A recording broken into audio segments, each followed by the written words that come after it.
one of my personal favorite Marvel characters, a green gamma radiating monster that typically likes to terrorize whatever is in his path. The story as follows. Dr. Robert Bruce Banner, a scientist who specializes in biochemistry, physics, and gamma radiation. He works alongside General Ross to recreate the super soldier serum, however by using gamma radiation. What the hell is gamma radiation? No problem, I got you with that. Gamma radiation is known to be a form of high electromagnetic energy with the shortest wavelength and the highest frequency. In our world, gamma radiation is typically used for medical purposes. For example, it is used to kill cancer cells, it is used to offer PET scans, and for sterilizing medical equipment. However, with a high enough dosage, gamma radiation can directly kill you, which should have killed Bruce in this situation. Instead, with a direct blast of gamma radiation towards Bruce Banner, it genetically mutated his DNA, causing him to turn into a green, Frankenstein-like monstrosity. Bruce Banner then becomes a fugitive, and Agent Ross's mission is to capture the monster he ultimately created, in which this occurs only when his heart rate accelerates, typically due to anger. However, Agent Ross and the government has a very weird relationship with Bruce Banner. Why, you may ask? Agent Ross and the government are in a split when it comes to how they feel about Bruce. Not only they are obsessed by him, but they're also threatened by him. They're obviously threatened by him because of what he has in his body. And what they're threatened by is his scary and dominating alter ego. However, they're also obsessed by him because of what they want to control and weaponize, which is also his alter ego, Hulk. Now, how strong is the Hulk? Well, the answer is pretty simple. The angrier the Hulk gets, the stronger he becomes. The Hulk is known to create shock waves with his hands and feet.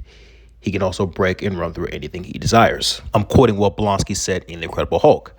He threw a forklift like it was a softball. A forklift. A forklift. If that doesn't tell you how strong he is, then I don't know what does. However, he is not stronger than Thanos. We can pump the brakes on that. So what makes the Hulk such a spooky character? It is the fear of being haunted by him. The Hulk is known to be a larger-than-life green monstrosity filled with rage and anger. It is also known to increase both in size and strength the angry he gets.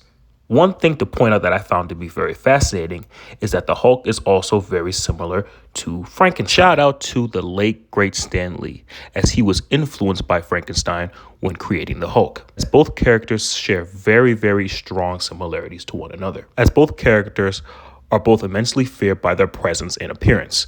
Also, they're created by a mishap or experiment that was gone wrong.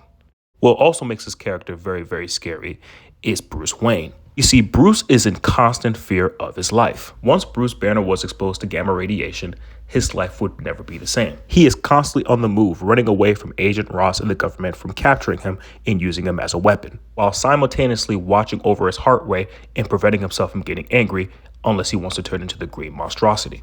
This leaves Bruce Banner into a very depressing state. He no longer wants to be a threat to the government, Agent Ross, or Agent Ross's daughter Betty. Then comes a point where Bruce attempts to end himself, in which was unsuccessful because the Hulk takes over. And so the Hulk story continues. I'm very frustrated with how the MCU's handled this character. Last time we were ever given an original Hulk story was in 2008. That was 17 years ago. They did a decent job with Mark Ruffalo in the Avengers series. However, they tremendously nerfed this character in Infinity War and Endgame. And I'm not going to talk about the debacle in the absolute trash of She-Hulk. That will not be mentioned. Now, I'll have to admit, they did do a decent job with Red Hulk in Captain America Brave New World. I just hope at some point they decide to reboot the character and give us a fresh new take. A Hulk movie on Halloween would be such a good idea. I'm cooking with this. Come on, Marvel, y'all gotta speak up and do something about this character, man. I've been missing this character for a break. That's enough of me rambling on about the Hulk. If you enjoyed today's video, please make sure you like, share, comment, and subscribe. And I wish you all a good day.